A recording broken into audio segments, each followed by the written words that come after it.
निशा होकर अफसोस 4 बेटों के होते हुए आखिरी समय में मेरे कोई पास नहीं जिसको अपनी छाती से लगाकर शांति से अपने प्राण त्याग देता।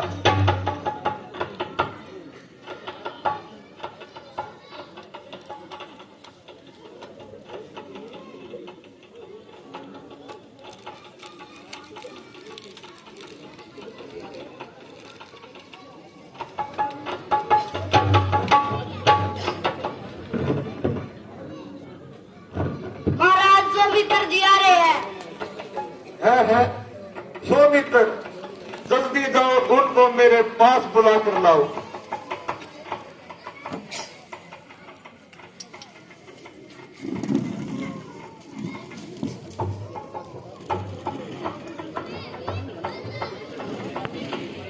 तो मित्र, मेरी हंसों की जोड़ी के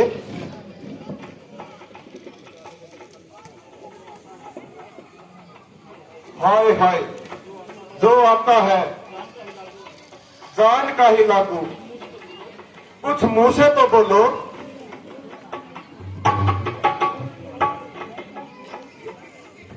महाराज, मैंने बहुत जोर लगाया और बहुत कुछ समझाया, मगर उनके धैर्य में जरा भी फर्क न आया। मैं अपना सारा दिमाग लगाता रहा, मगर उनका एक ही वाक्य सुनकर निरंतर होता जाता था। क्या सुनाऊं? मैं कुछ सुनाने को दिल चाहता है और न ही चुप रहा जाता है।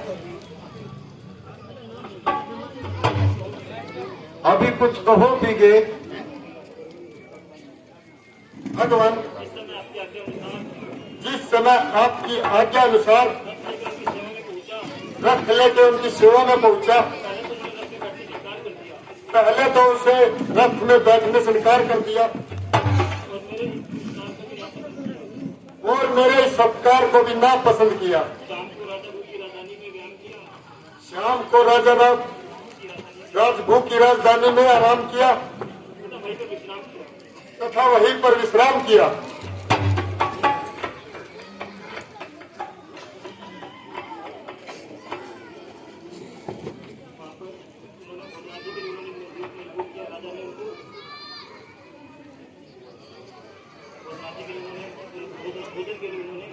भोजन के लिए उन्होंने उन्हें मजबूर किया, मगर रामचंद्र जी ने उसे भी नामंजूर किया।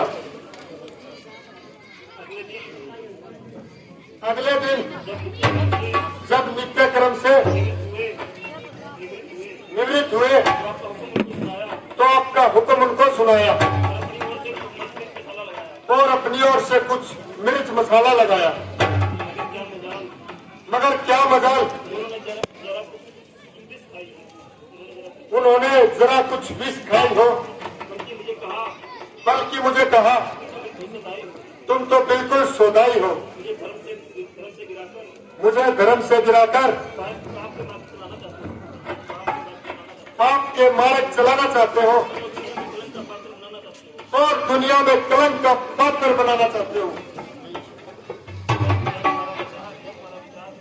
यह तुम्हारा विचार बिल्कुल खयाम है।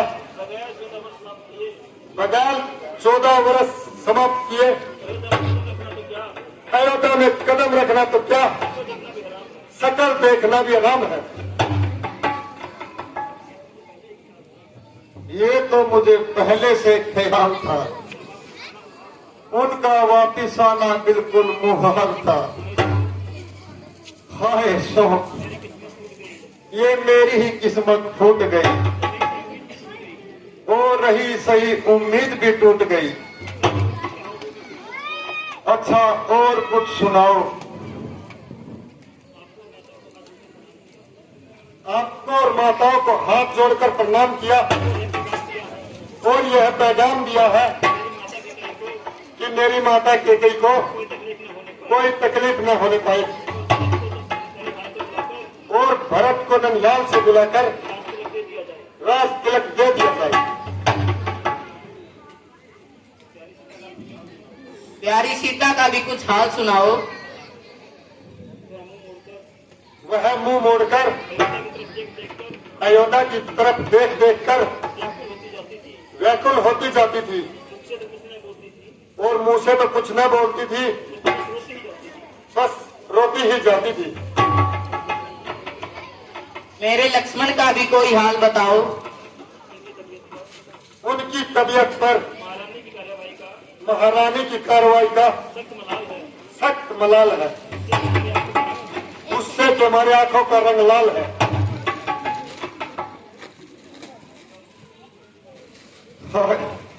बेटा लक्ष्मण, बेशक मैं तुम्हारा गुनाहगार हूँ और तुम्हारी ओर से शर्मसार हूँ, मगर बेटा मुझे माफ कर दो। मगर मैं इस दुनिया में कुछ करने के लिए तैयार हूँ। हे परमेश्वर, मुझ पर दया करो।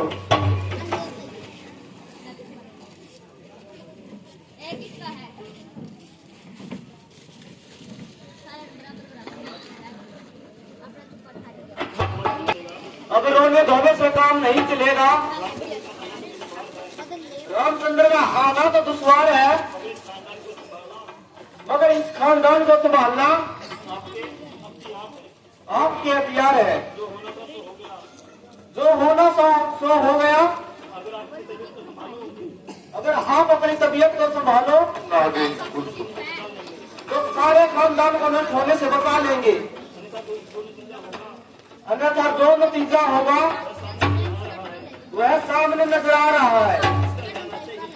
इसका ध्यान आते ही कलेजा मुंह को आ रहा है।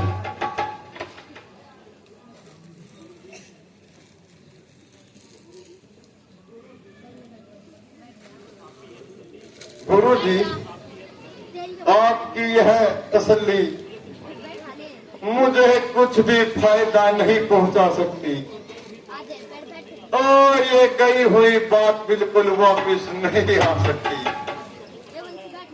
और कर्म की गति प्रलभ है और अपने कर्मों का ही फल है और किसी पर क्या अफसोस है और अपनी प्रारब्ध का ही दोष है। अब आप अपना काम संभालो और मेरे रास्ते में रुकावट न डालो। हाँ, मुझे उस ऋषि की बात याद आ गई। उसने मुझे एक श्राप दिया था कि तू भी अपने पुत्रों को वियोग में ऐसे ही तड़प कर मरेगा। प्यारी सुमित्रा, अब तुमसे विदा लेने का समय आ गया। प्यारे राम, मुझे माफ कर दो।